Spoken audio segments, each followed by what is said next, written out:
Bonjour, c'est Gilles sur boursicoté.com. Voici l'analyse technique du CAC 40 pour cette journée du vendredi 27 mars 2015. Avec aujourd'hui une séance finalement presque indécise, puisque malgré une belle ouverture sur un gap haussier, donc qui s'est faite au-dessus de la zone que je vous avais indiquée, qui était une zone indicative, mais qui a eu toute son importance aujourd'hui, on va y revenir, eh bien le CAC a comblé ce gap, mais n'a pas réussi à s'affranchir ici de cette zone de résistance naturelle qui était formée par l'ancien support qui est en train justement d'être confirmé comme résistance, et malgré un plus haut qui a tenté ici une attaque au-delà de cette zone, eh bien le CAC 40 clôture à 5034,06, ce qui fait un gain de 0,55% avec presque 28 points gagnés par rapport au cours de clôture d'hier. Donc alors, c'était bien parti pour avoir une étoile du matin, mais on n'a pas réussi à atteindre ces fameux 5070 points que je vous avais donné en objectif. Et donc on a cette petite bougie qui finalement reprend une phase de hausse, mais là, au lieu d'avoir un mouvement de retournement tel qu'il aurait pu être si on avait eu ici une étoile du matin, on confirme quelque part la cassure, avec ici cette cassure sur gap qui n'est pas comblée tout de suite.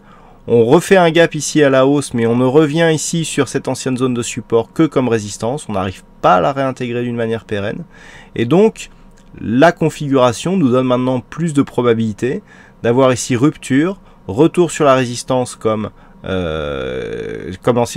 retour sur l'ancien support comme résistance. Et si les cours commencent à s'écarter, eh bien là, nous aurons un vrai signal de consolidation. Du point de vue de la configuration technique, nous avons des indicateurs qui confirment cette configuration, avec ici le RSI qui continue à évoluer d'une manière légèrement négative. Le stochastique sort de sa zone de surachat accompagné de sa ligne de signal, donc c'est là aussi un signal baissier. Le MACD confirme l'orientation baissière, et regardez au niveau des volumes ce qui se passe. Nous avons des volumes inférieurs sur cette séance de hausse, alors que nous avions hier une séance de baisse, je le rappelle, avec un gap baissier non comblé. Malgré tout, nous avons donc plus de 5 milliards de volume sur la séance d'hier, nettement supérieur à la moyenne, alors que là nous revenons avec 4 milliards et demi, donc des volumes inférieurs malgré une séance de hausse. Et donc le fait d'avoir ici une domination de ces deux séances, si on accepte ici cette bougie qui représente une séance d'expiration trimestrielle, eh bien nous avons ici deux histogrammes rouges qui commencent à sortir un petit peu du lot.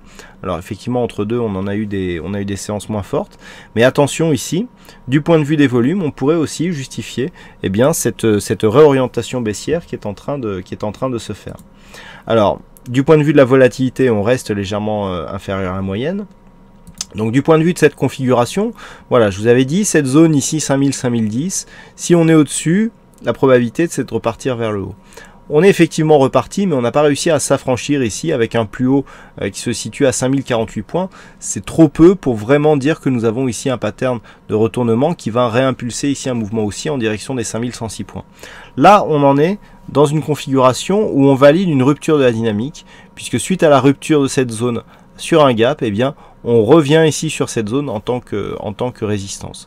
Donc là, la configuration devient nettement plus baissière, avec un risque ici, tant que l'on se sert ici de cette zone comme résistance. Alors on peut continuer à monter le long de cette zone, mais en tout cas, tant que l'on est sur cette zone comme résistance, clairement, la dynamique est cassée, et il y a désormais plus de probabilité d'avoir un retournement.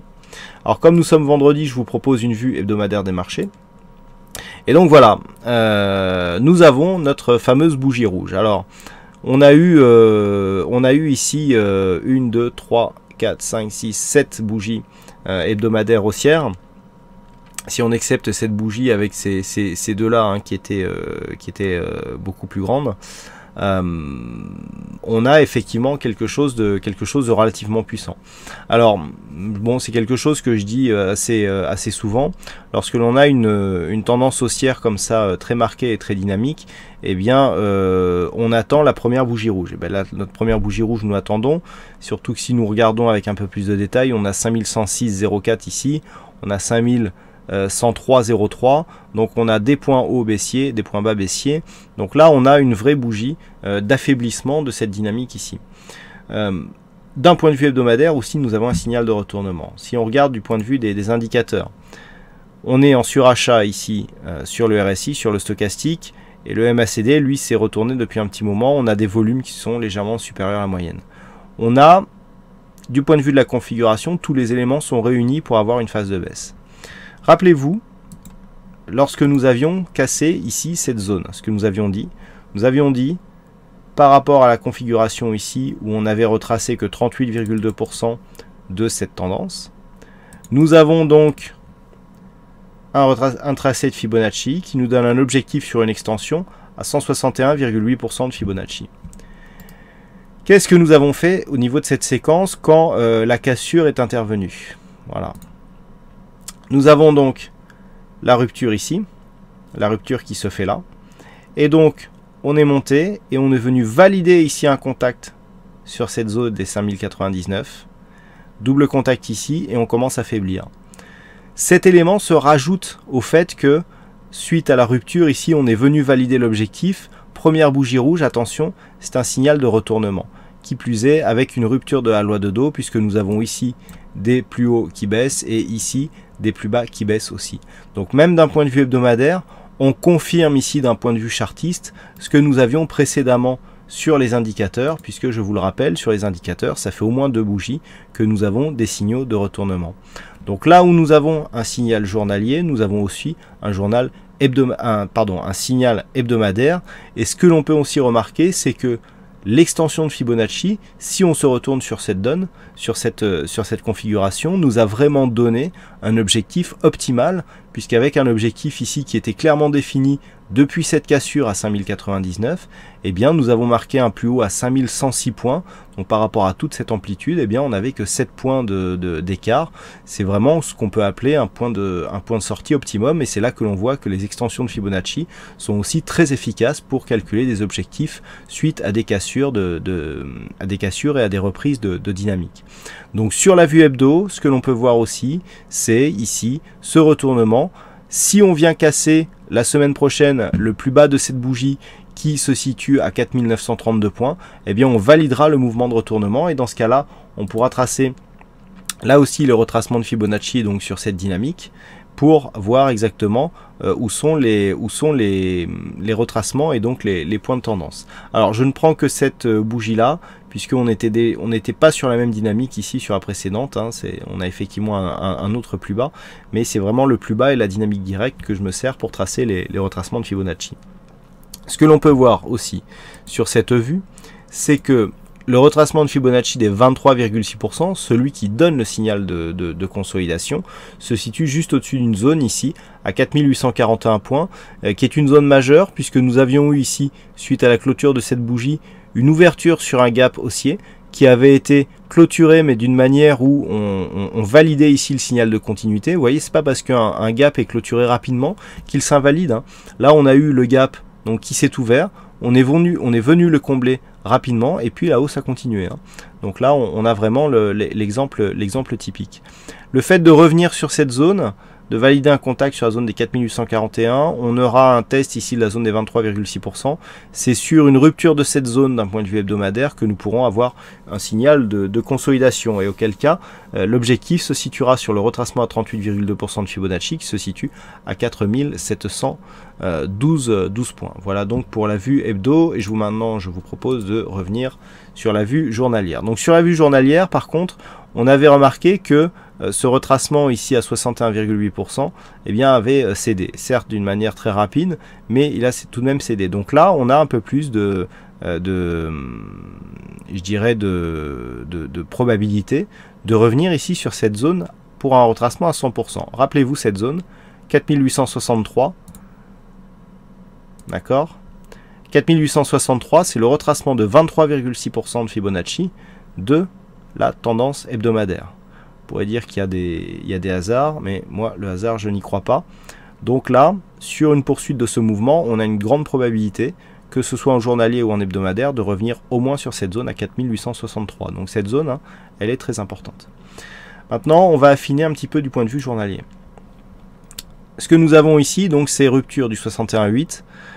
Dans un contexte où on a une cassure de dynamique, les cours reviennent ici sur la zone de support comme résistance. Donc clairement, si on n'a pas une réintégration rapide au-dessus de cette zone avec un test des 5106 points, l'objectif c'est rester ici sous cette zone comme une résistance, puis infléchir la tendance et revenir chercher ici la zone des 4869 voire 863 pour un contact de Fibonacci.